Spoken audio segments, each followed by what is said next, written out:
স্ত্রীর শখ পূরণ করতে গিয়ে নদের চাঁদ জাদুর মাধ্যমে মানুষ থেকে কুমিরে পরিণত হয়েছিলেন, কিন্তু পরবর্তীতে আবার সেই স্ত্রীর ভুলের কারণেই মানুষে পরিণত হতে পারেননি।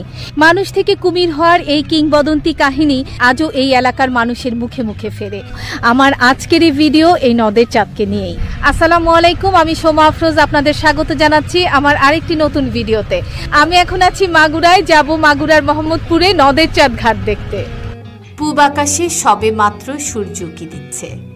আমি সেই ভোরে ঢাকা থেকে রওনা দিয়ে প্রায় চলে এসেছি আরিচা ফেরিঘাটের কাছাকাছি। পাটুরিয়া ফেরিঘাটে তেমন একটা সময় নষ্ট হয়নি। রাজবাড়ী দৌলদিয়া ঘাটে যাওয়ার জন্য সাথে সাথে ফেরি পেয়ে গিয়েছিলাম। প্রমত্তা পদ্মা নদী পাড়ি দিতে আমাদের সময় লাগবে 40 মিনিটের মতো।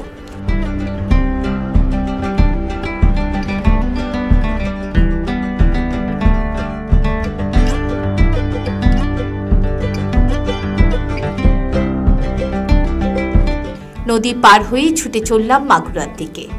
এখন আছি রাজবাড়ী, এরপর ফরিদপুর পার হয়ে মাগুরা। মাগুরা শহর থেকে আরও 25 কিলোমিটার ভেতরে মধুমতি নদীর পাড়ে হলো নদের চাঁদ ঘাট।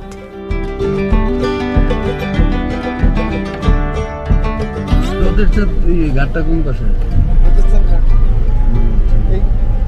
এক মোড় আগে যে সামনে দেখুন একটা ভাঙ্গা আছে, রাস্তা ভাঙ্গা, ভাঙ্গার বামে। ঠিক আছে।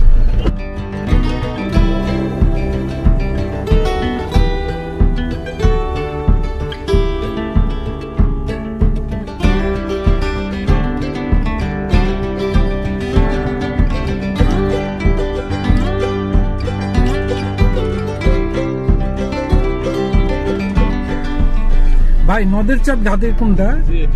এইটাই না? আচ্ছা।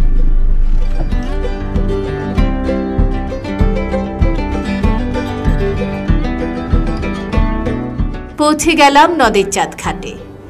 সময় এখন বেলা 11টা। এর মধ্যেই প্রচণ্ড রোদের তেজে দেখলাম গ্রামের মানুষ নদীতে গোসল করতে নেমে গেছে। কেউ বা আবার নদীর পাড়ে গাছের ছায়ায় বসে বিশ্রাম নিচ্ছে। আমাকে বেশ মুগ্ধ করল মধুমতি নদীর টলটলে স্বচ্ছ পানি। দেখেই মন কেমন প্রশান্ত হয়ে গেল। মাগুরার মোহাম্মদপুর উপজেলার পূর্ব পাশ দিয়ে বয়ে গেছে যে নদীটি, তার নাম হচ্ছে মধুমতি নদী। আর এই মধুমতি নদীর একটি ঘাটের নাম হচ্ছে নদের চাঁদ।